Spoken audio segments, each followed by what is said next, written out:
Hello everyone, welcome to Sanmarga classes. 23ನೇ ಪ್ರಶ್ನೆ, ಹಣ ಮತ್ತು ಸಾಲ ಎಂಬಂತಹ ಚಾಪ್ಟರ್ ಇಂದ ವಸ್ತು ವಿನಿಮಯ ಪದ್ಧತಿಯ ಅನಾನುಕೂಲಗಳನ್ನ ಪಟ್ಟಿ ಮಾಡಿ ಅಂತ ಕೇಳಿದ್ದಾರೆ ಮಕ್ಕಳು. ಓಕೆ, ಬಾರ್ಟರ್ ಸಿಸ್ಟಮ್, ವಸ್ತು ವಿನಿಮಯ ಪದ್ಧತಿ ಅಂತಂದ್ರೆ ಏನು? ಬಾರ್ಟರ್ ಸಿಸ್ಟಮ್, ವಸ್ತುಗಳನ್ನ ವಿನಿಮಯ ಮಾಡಿಕೊಳ್ಳುವಂಥದ್ದು.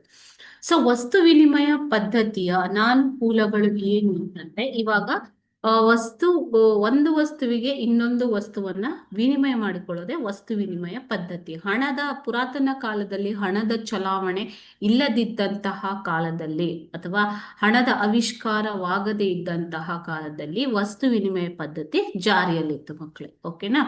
ಸೊ ಇಲ್ಲಿ ಯಾರ ಹತ್ರ ಯಾವ ವಸ್ತು ಇಲ್ಲವೋ ಅದನ್ನ ಇರೋ ವಸ್ತುವನ್ನ ಕೊಟ್ಟು ಅದನ್ನ ತೆಗೆದುಕೊಳ್ಳುವುದು, ಇದೇ ವಸ್ತು ವಿನಿಮಯ ಪದ್ಧತಿ.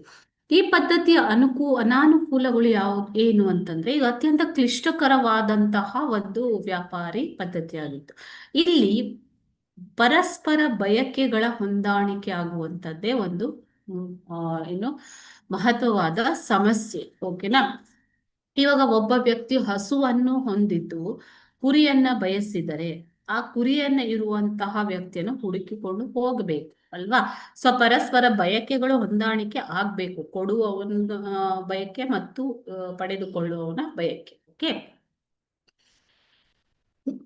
ಎರಡನೇದಾಗಿ ಸಾರ್ವತ್ರಿಕ ಮೌಲ್ಯಮಾಪನ. ಈಗ ಹಣ ಅಂತಂದ್ರೆ ಅದಕ್ಕೆ ಒಂದು ವಸ್ತುವಿಗೆ ಹಣದ ಮೂಲಕ ಮೌಲ್ಯವನ್ನ ನಿರ್ಣಯ ಮಾಡಬಹುದು. ಆದರೆ